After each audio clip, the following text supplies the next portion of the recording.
저는 오늘 여러분과 함께 하나님과 동행하는 세 가지 조건이란 제목으로 은혜를 나누고자 합니다. 어떤 사람이든지 두 사람이 함께 살고 함께 행하려면 서로 마음이 맞아야 돼요. 서로 마음이 맞지 않고 부딪혀 있으면 동거하거나 동행할 수가 없는 것입니다. 이처럼 우리가 하나님과 함께 동거하고 동행하려고 할지라도 하나님과 우리 뜻을 맞춰야 되는 것입니다. 우리가 하나님을 우리 뜻에 맞추려고 하는 것은 무모하기 짝이 없는 일입니다. 우리가 깨어져서 전지전능 무소부지하신 절대 주권적인 하나님의 의지에 우리의 뜻을 맞춰야 하는 것입니다. 부단하게 우리는 노력해서 우리의 뜻을 하나님께 맞출 때 하나님은 우리와 동거할 수 있고 우리와 함께 행하실 수가 있는 것입니다. 그런데 오늘 이 시간에 저는 여러분에게 가장 근원적인 하나님의 성품 세 가지를 말씀해 드리고자 하는 것입니다. 이 세 가지 근원적인 성품에 여러분이 하나님과 뜻을 맞추지 못하면 하나님과 동행은 끝장나고 마는 것입니다.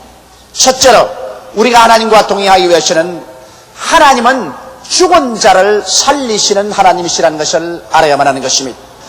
하나님께서는 산 자를 살리는 것이 아니라 하나님께 나오는 자는 반드시 죽어야만 하는 것입니다.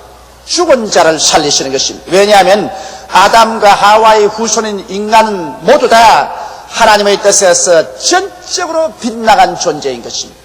우린 죄인인데 죄라는 것은 바로 하나님의 뜻에 빗나갔다는 말인 것입니다. 그러므로 오늘날 인류는 모두 다 하나님의 뜻에 전적으로 빗나간 존재이며 하나님 중심으로 살지 않고 인본주의적으로 살며 그 인격적인 성품이 완전히 타락하고 부패했기 때문에 인간은 결코 수양이나 도덕을 통해서 개조할 수가 없습니다. 이러므로 이 인간은 폐기 처분해야 됩니다. 우리 온 인간은 죽어야만 하는 것입니다. 그리고 하나님의 능력으로 다시 부활시켜야만 되는 것입니다. 이것이 어찌 가능할 수 있겠습니까? 그러나 하나님께서는 이 기적을 일으키신 것입니다. 하나님께서 그 아들 예수님을 보내주셔서 모든 인류를 대표해서 우리 옛사람을 주님께서 걸머지시고 십자가에 올라가셔 죽으심으로 말미암아 온 인류들을 십자가에서 주님께서 청산하신 것입니다. 그리고 무덤에 장사 지낸 바 되고 난 다음 사흘 만에 그리스도가 부활하실 때 예수 그리스도를 통해서 하나님은 우리 믿는 자들을 부활시킨 것입니다. 이러므로 우리 하나님께서는 여러분과 나를 먼저 그리스도 안에서 죽게 하시고 장사 지내고 난 다음에 예수 안에서 부활하여 영생을 얻게 하시는 것입니다. 이와 같은 과정을 겪지 않고는 우리는 결코 하나님과 만날 수가 없는 것입니다. 오늘날 어떠한 종교나 윤리나 도덕적인 행위가 여러분을 개조할 수 없습니다. 이러므로 누구든지 예수를 구주로 모시면 여러분의 생애 속에 하나님 앞에서 극적인 변화가 일어납니다. 여러분 옛사람은 예수 그리스도와 함께 십자가에 못 박아서 죽고 장사 지내는 그러한 법적인 변화가 일어나는 것입니다. 그리고 여러분이 예수 안에서 부활해서 영생을 얻고 성령이 여러분 속에 와서 거하시고 여러분에게 하나님을 향해서 아바 아버지라 부르게 만들어 주신 것입니다. 이래서 우리는 죽었다가 부활한 사람들인 것입니다. 이 이후로 우리 신앙이 성장하는 과정에 있어서 우리 하나님께서는 그냥 신앙을 성장시켜 주지 않습니다. 우리의 신앙이 크게 자라기 위해서는 반드시 죽고 살아나는 과정이 계속돼야 되는 것입니다. 그러므로 예수 믿고 난 다음에 여러분에게는 적고 큰 시험이 끊임없이 다가와서 나의 인간적인 생각과 인간적인 고집이 깨어져서 죽고 그리고 또 은혜를 받아서 부활해서 더 깊은 신앙 가운데 들어가는 체험이 계속되는 것입니다. 예를 들어보면 성경에 우리 믿음의 조상 아브라함을 보십시다. 그는 나이 75세가 되어 갈대아 우르 땅에서 하나님의 부르심을 받고 그는 젖과 꿀이 흐르는 가나안 땅으로 가려고 출발했었습니다. 그런데 그때 하나님께서 명령하신 것은 내 본토 친척 아비 집을 떠나 내가 내게 지시할 땅으로 가라고 말한 것입니다. 그러나 아브라함은 완전히 자아가 깨어지거나 죽지 않았었습니다. 믿고 순종했지만은 불순물이 꽉 들어찼습니다. 본토를 떠나지 아니하고 본토에서 얻은 모든 재산 다 모으고 그곳에 얻은 모든 짐승들 다 모으고 종들을 다 데리고 출발했었으며 친척을 떠나라고 했는데 그의 조카 롯을 데리고 출발했었습니다. 그러므로 아브라함의 믿음과 순종이라는 것은 불순물이 꽉 들어찬 이기주의적인 그런 믿음과 순종이었습니다. 그러므로 하나님께서는 가나안 땅에서 아브라함에게 죽음을 체험하게 한 것입니다. 하나님이 아브라함을 축복해 주시기 위해서는 먼저 죽은 자를 살리시는 하나님이기 때문에 아브라함을 죽여야만 했었습니다. 아브라함이 큰 기대를 가지고 가나안 땅에 도착해보니 가나안 땅에는 가뭄이 들어서 마실 물이 하나도 없습니다. 풀은 다 마르고 나무는 새빨갛게 탔습니다. 막막한 광야입니다. 살아갈 도리가 없습니다. 짐승들은 물이 없고 풀이 없어 다 죽어버리고 종들은 다 떠나버리고 아브라함의 꿈과 희망은 산산조각이 나서 죽어버리고 말한 것입니다. 그러나 아브라함의 고집은 아직 살아있어서 그 자리에서 꾸러지지 아니하고 자기의 조카를 때리고 아내를 때리고 애굽으로 내려가셨습니다. 아직까지 아브라함은 자기가 죽지 않고 살아있습니다. 그러나 애굽에서 아브라함은 처절한 결정적인 죽음을 만나게 된 것입니다. 아브라함의 아내 사레는 이쁘고 아름다웠었습니다. 그 소문이 나자 바로가 즉시로 아브라함에게 와서 그 아내를 빼앗아서 장가들어버리고 말한 것입니다. 이러므로 재산 다 빼앗기고 환경 다 낭패에 처하고 마지막 자기에게 남은 아내조차 빼앗기고 난 아브라함에게는 이 세상에 살아있을 아무런 이유와 목적이 없었습니다. 그는 벽에 부딪혀버리고 말한 것입니다. 그는 처절한 절망에 부딪혔습니다. 아브라함은 깨어지고 자기 자신은 죽어버리고 말았습니다.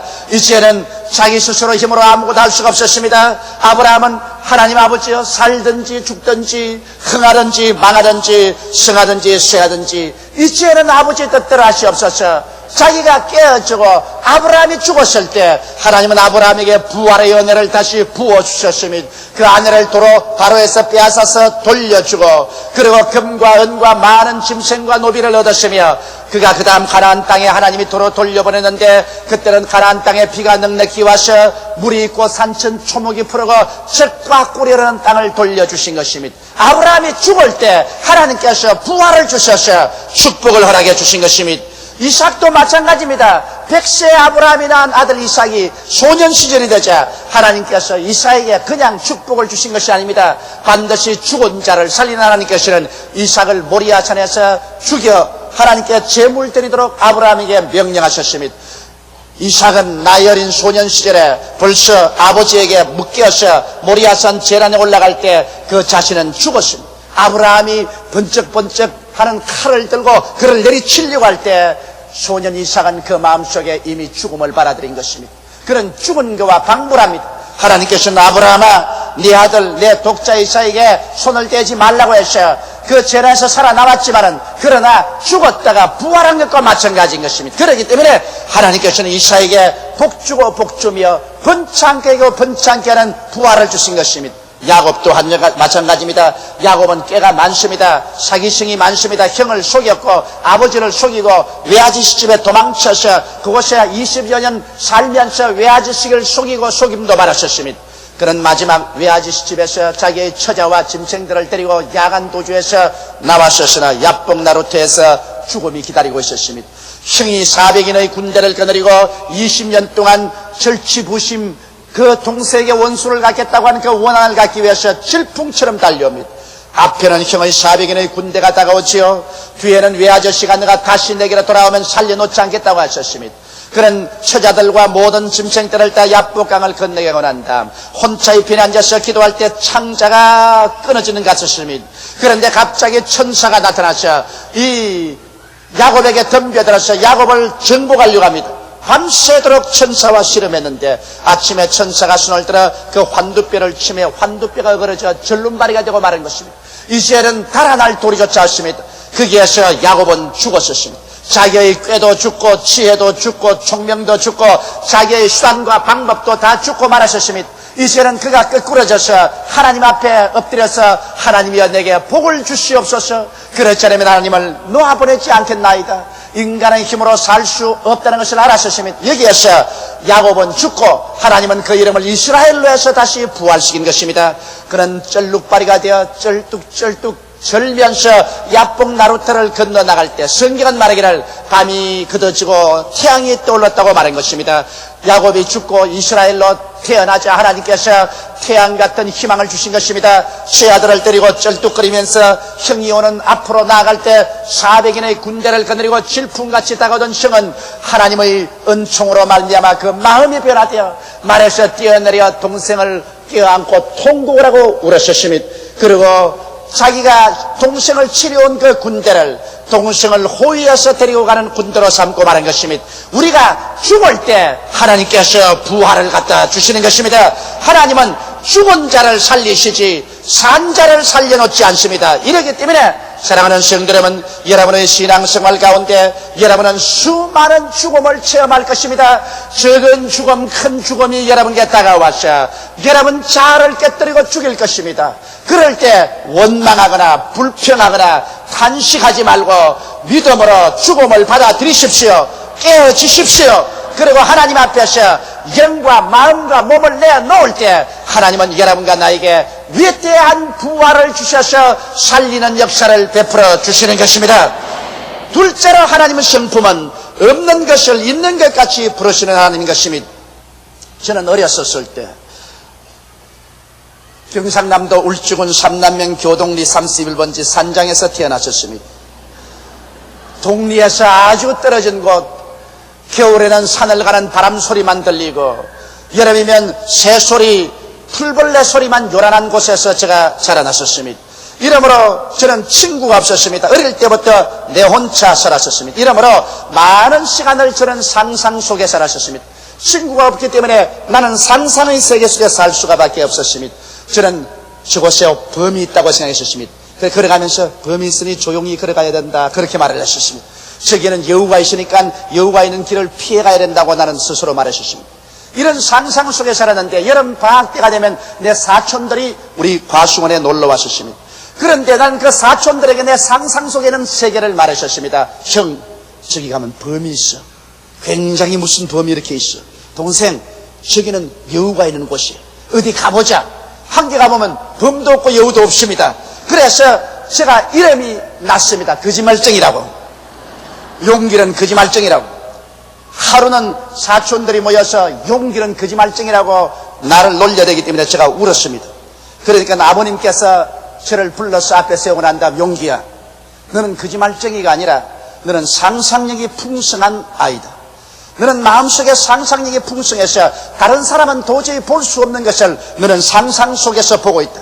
네가 만일 이 상상력을 그대로 잘 개발하면 장차 커서 사회에 나가서 보통 사람이 할 수 없는 큰 일을 하게 될 것이다. 그렇게 아버님이 내게 그 격려를 해주셨습니다. 그것이 지금 50평생에 내 마음속에 잊어지지 않고 있습니다. 수많은 일들이 여러분, 우리는 상상을 가지고서 창조해내는 것입니다. 되구나 우리가 하나님 세계 속에 들어가려면 상상의 세계를 통하지 않고는 하나님과 교제할 수 없습니다. 왜냐하면 하나님은 없는 것을 있는 것 같이 부르신 하나님이기 때문에 없는 것을 있는 것 같이 부르자면 우리 상상 속에서 볼 수밖에 없습니다. 성경에 보면 아브라함이 100살이 되고 세라가 90살이 다 됐는데 하나님께서 아들을 주겠다고 약속하셨습니다. 그러고 난 다음에 이름을 바꾸었습니다. 아브라함은 아브라함, 많은 민족의 조상이라는 이름을 주었으며 세라에게는 사라로 여주인이라는 이름을 주었습니다.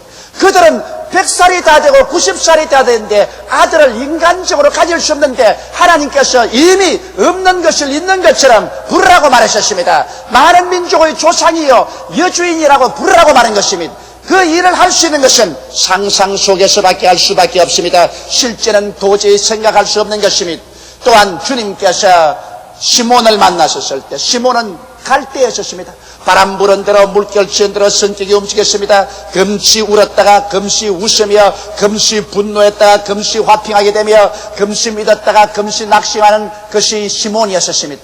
그러나 갈대와 같은 시몬을 바라보시고 예수님께서는 없는 것을 있는 것 같이 부르셨습니다. 너는 시몬이 아니라 베드로다. 너는 반석이라고 말하셨습니다. 어떠한 사람도 시몬을 보고 그가 베드로 반석이라고 생각하지 않았습니다만 예수님은 없는 것을 있는 것 같이 부르셨습니다. 그래서 그는 없는 것을 있는 것 같이 그대로 받아들였습니다. 나는 반석이다. 나는 반석이다. 그가 오순절날 성령을 받고 난 다음 그야말로 기독교회의 반석으로 변화되어 버리고 마는 것입니다. 없는 것을 있는 것 같이 부른 아브라함도 세라도 아브라함이 되고 사라가 되고 나중에 그대로 어린 아기를 얻게 된 것입니다. 이처럼 여러분 하나님과 동행하기 위해서는 시간을 초월하고 공간을 초월해서 하나님과 대화할 줄 알아야 되는 것입니다. 하나님은 없는 것을 있는 것 같이 부르시기 때문에 우리도 없는 것을 있는 것 같이 부르기 위해서는 우리의 상상의 세계 속에 들어가서 하나님과 대화해야 되는 것입니다. 하나님께서는 너희 병이 나았다고 말합니다. 현재는 몸이 아픕니다. 그런데도 나았다고 말합니다. 그러면 우리는 상상 속에 우리 나은 것을 받아들여야 되는 것입니다. 하나님은 너가 복을 받았다고 말합니다. 현재 슬프고 괴롭고 고통스럽고 가난합니다. 그런데도 너는 복을 받았다고 말합니다. 우리는 상상 속에 복을 받은 것을 받아들여야만 되는 것입니다.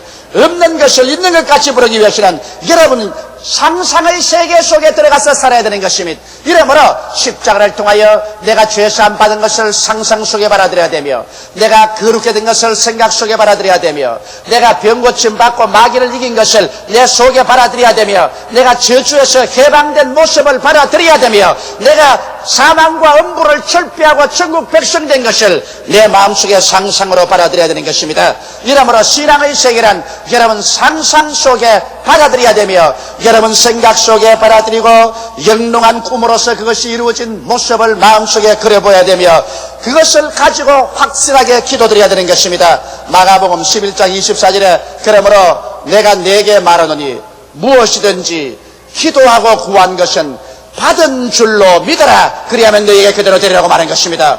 아직 안 받았는데 받은 줄로 믿으라는 것입니다. 이 어떻게 그렇게 할 수 있습니까? 아직 안 받았는데, 아직 없는데, 아직 체험하지 않았는데 이미 있는 것처럼 받은 것처럼 체험한 것처럼 믿으라고 말합니다.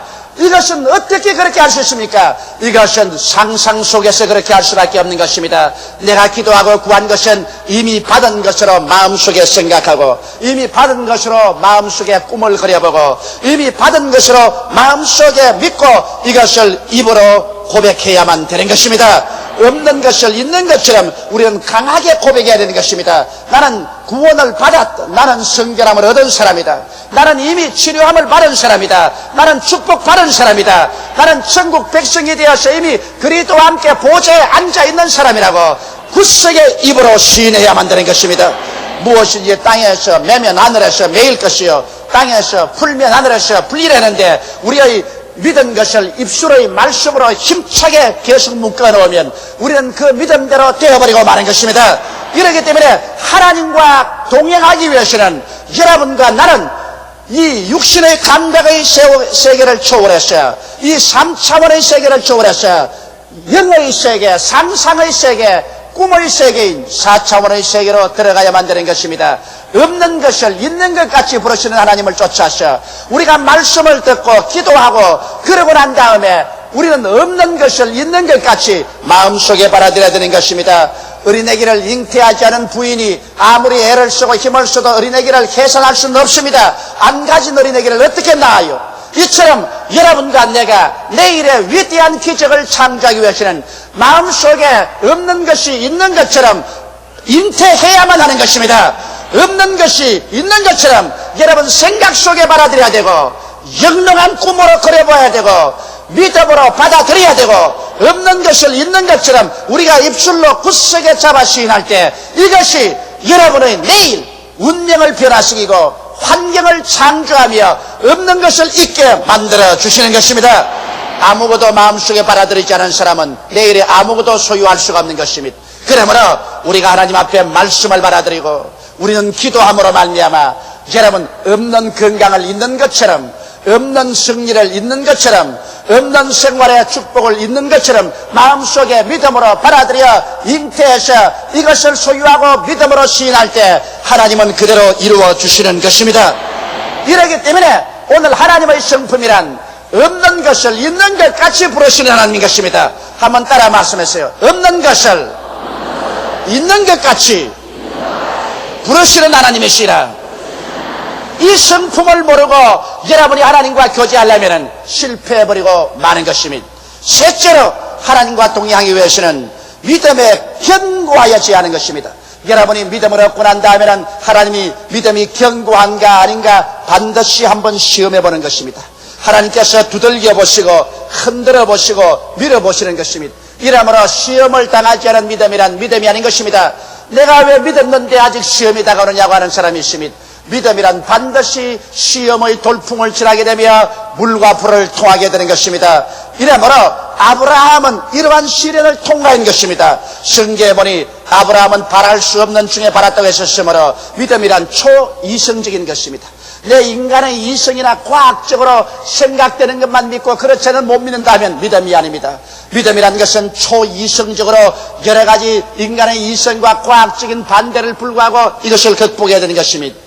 아브라함은 자기 몸의 죽은 것 같음과 사라의 태의 죽은 것 같음을 알고도 믿음이 연약해지지 않았다고 말했습니다. 믿음이란 초감각적입니다. 눈에는 아무 증거 안 보이고 귀에는 아무 소리 안 들리고 손에는 잡히는 것 없고 느낌이 없어도 감각을 초월해서 믿어야 되는 것입니다. 내가 병자 위에서 기도할 때 언제나 말합니다. 지금 몸이 아직 아프고 아직 괴롭더라도 이미 믿음으로 말미암아 병 나은 것으로 마음속에 생각하고 그것을 꿈꾸고 그것을 받아들이고 그것을 입으로 시인하십시오. 아니 지금 아직 아픈데요. 그 아픈 것을 시인하면 당신은 낫지 못합니다. 그러나 지금 아프더라도 당신의 마음속에 없는 것을 있는 것처럼 생각하고 그것을 꿈꾸어보고 믿음으로 받아들이고 입술로 시인하면 속에서 밖으로 나오지 밖에서 속으로 들어가지 않습니다. 그럴 때 하나님이 믿는 대로 된다고 말합니다. 그렇게 내가 늘 격려합니다. 그런 믿음을 가지고 있으면 감각과 싸워야 됩니다. 감각은 그렇지 않다고 하는데 여러분은 그렇다고 말합니다. 이것은 초감각적으로 여러분께서 믿음의 시련을 통해야만 되는 것입니다. 그리고도 말씀에 굳게 서야 됩니다. 성경은 말하기를 믿음이 없어 하나님의 약속을 의심치 않았다고 말한 것입니다. 우리의 믿음이란 저 하늘이 무너지고 이 땅이 꺼져도 1.1획도 변할 수 없는 하나님의 말씀 위에 억척같이 서는 것입니다. 누가 뭐라고 말해도 초이성적으로 초감각적으로 하나님 말씀 위에 서서 믿음으로 밀고 나가며 하나님께 영광을 돌립니다. 이미 하나님께서 은혜를 주신 줄을 믿고서 감사와 찬송을 드립니다. 원망과 불평을 하지 않습니다. 그리고 입술로 끝없이 확신을 시인합니다. 하나님 앞에서 입으로 시인하고 마귀 앞에서 시인하고 자기 자신의 마음속에 시인합니다. 우리가 입술로 말하는 것이 여러분과 내 마음을 묶거나 풀어놓는 것입니다. 이러므로 확신 있게 내 자신에게 말합니다. 이래서 일정한 기간 동안 믿음의 시험과 환난을 통하게 되고 우리의 믿음이 흔들리지 않은 굳은 믿음이라는 것이 증명될 때 하나님은 일어나셔서 내 믿음대로 될지어다 라고 말씀하는 것입니다. 여러분, 하나님의 성품을 우리가 알고 하나님의 성품을 따라 믿을 때 우리의 생활 속에 하나님과 동행할 수 있고 동거할 수가 있는 것입니다. 성공적인 사회생활의 비결은 우리가 만나고 대화하는 상대를 정확히 이해하고 그에 따라 행동하는 것입니다. 성공적인 신앙생활도 그와 마찬가지인 것입니다. 하나님의 성품을 분명히 알고 그 지식에 따라 믿음의 생활을 해야 여러분과 나는 성공적인 생활을 할 수 있는 것입니다. 나는 최근에 어느 한 집에 신방을 갔는데 이러한 간증을 들었었습니다. 그 부형님께서는 딸만 둘을 낳으시고 난 다음에 꼭 아들을 하나 낳고서 그만두어야 되겠다. 그런데 교회 와서 설교를 듣는데 바라봄의 법칙이라는 말씀을 들었었습니다. 에라, 나도 바라봄의 법칙을 해볼 밖에 없다고. 그래서 그는 설악산에 가서 그곳에서 윤두로서 찢어서 그림을 그리는 사람에게 아들을 하나 그려달라고 그랬답니다. 그래서 멋진 아들을 하나 그려가지고서 집에 갖다 붙여놓고 아침 저녁으로 기도할 때 그 마음속에 하나님이 아들을 줄 것을 상상 속에 생각하고 그 아들을 마음속에 영롱하게 그려보고 하나님께 믿었는데 하나님이 마음에 확신을 주셔서 그런 입으로 시인하면서 하나님께서 내게 아들을 주셨다고 한 결과에 그 다음 자녀를 낳아보니 과연 아들이더라는 것입니다. 그는 그래서 목사님 나는 이와 같은 큰 체험을 했습니다. 그러고 난 다음 그 그림을 가지고 자랑을 했더니 사람들이 그림을 빼앗아가 버렸어. 그 그림이 어디 갔는지 흔적이 없다고 그랬었습니다. 아마 아들 낳을 사람들이 그것을 가지고 바라봄의 법칙을 사용하는지 모르겠습니다. 물론 이것은 그분의 한 개인적인 체험이겠지만은 이와 같이 여러분의 생활 속에 바라봄의 법칙을 사용할 때 하나님의 성품을 따라 믿을 때 하나님의 기적이 일어나게 되는 것입니다. 하나님은 죽은 자를 살리시며 없는 것을 있는 것 같이 부르시며 믿음의 견고하게 섰는지 서지 않은지 하나님께서 시련과 환난을 통해서 여러분을 흔들어 보고 난 다음에 그 다음 굳건한 믿음 속에서 여러분 위에 하늘문을 여시고 영혼이 잘됨같이 범사에 잘되며 강건하고 생명을 얻되 넘치게 얻는 하나님의 축복을 주셔서 여러분께서 복의 근원이 될 수 있도록 만들기를 원하시고 계십니다. 다 같이 고개 숙여 기도드리겠습니다. 만군의 야훼 우리 아버지 하나님이여, 우리가 하나님을 잘 알고 하나님과 함께 동행할 수 있게 도와주시옵소서. 하나님 앞에 나와서는 우리가 죽어야 된다는 것을 알고 우리의 여러 가지 환경 가운데서 우리를 깨뜨리는 시험이 다가올 때 감사하게 받아들이게 도와주시옵시고, 시험에서 우리는 깨어지고 더욱 하나님께 순복하는 우리들 되게 도와주시옵소서. 하나님 아버지, 죽은 자는 하나님이 살려주시고 없는 것을 있는 것 같이 부르시오니 우리 믿음의 세계를 개발하게 도와주시옵시고, 아버지여 견고한 믿음에 서도록 인내력을 허락하여 주옵소서. 예수님 이름 받들어 기도드리옵나이다. 아멘.